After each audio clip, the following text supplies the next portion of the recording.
ભરૂચ તાલુકા સરનાર ગામમાં શિક્ષિત યુવાનોએ જીઆઈડીસીમાં રોજગારી અપાવવાના મુદ્દે કલેક્ટરને આવેદનપત્ર પાઠવ્યું હતું।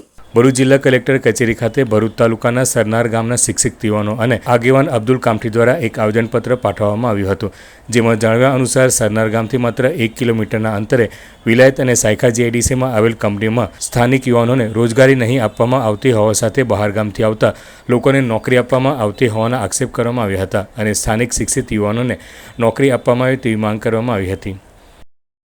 મારું નામ પટેલ અશફાક ઇલિયાસ છે। હું સરનાર ગામનો રહેવાસી છું।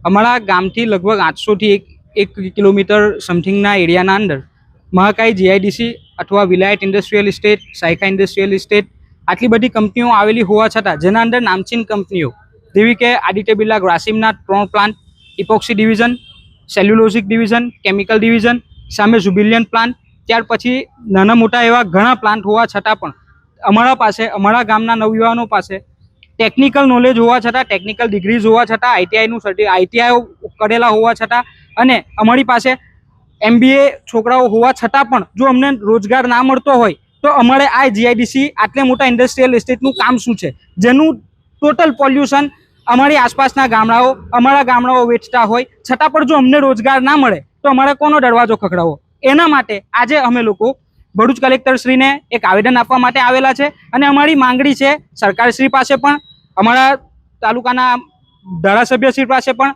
દરેક જે લોકો મતલબ એવા લોકો છે કે જે આ કંપનીને સામે પડકાર લઈ શકે છે એ લોકોને દરેકને અમારી માંગણી છે કે આ યુવાધનની જિંદગી ખરાબ ના કરો। આ યુવાધનને આજે તમે રોજગાર નહીં અપાવો, આટલી મોટી મહાકાય ઇન્ડસ્ટ્રીઝ હોવા છતાં ગુજરાતની જમીન પર, અમારી જમીન પર ઇન્ડસ્ટ્રીઝ હોવા છતાં પણ જો વિદેશ બહારથી લોકો આવીને કામ કરતા હોય તો આ યુવાનો ક્યાં જશે? આ યુવાનોને અમારે બહાર જ મોકલવાના છે? આ યુવાનોને રોજગાર અપાવો ને આ યુવાનોને કોઈ પણ રીતે, એવું નથી કે દરેકને અમે એવી માંગણી પણ એવી નથી અમારી કે દરેકને તમે કોઈ સારી પોસ્ટ આપો, જે રીતનું એમની પાસે ક્વોલિફિકેશન છે એ રીતની એ લોકોને પોસ્ટ આપવામાં આવે, યોગ્ય વળતર આપવામાં આવે ને યોગ્ય રોજગાર આપવામાં આવે, એ જ અમારી માંગ છે। ધન્યવાદ। મારું નામ મોહમ્મદ સમીર શબ્બીર પટેલ છે। હું સરનાર ગામનો રહેવાસી છું। MBA વિથ HR કર્યું છે। હું ખુદ ડિસેબલ પર્સન છું। આજે મને મારા ફાધર રાતને દિવસ મહેનત કરી મને સ્ટડી કરાવેલ છે। આજે મને રોજગારી નથી મળતી એનું કારણ શું છે? અમને કારણ આપો કે ભાઈ અમને લેવાનું કારણ નથી, અમને શું પ્રોબ્લેમ એ છે તો ભાઈ અમને અમને નોકરી મળવી જોઈએ। અમારી ખાલી એક જ માંગ છે।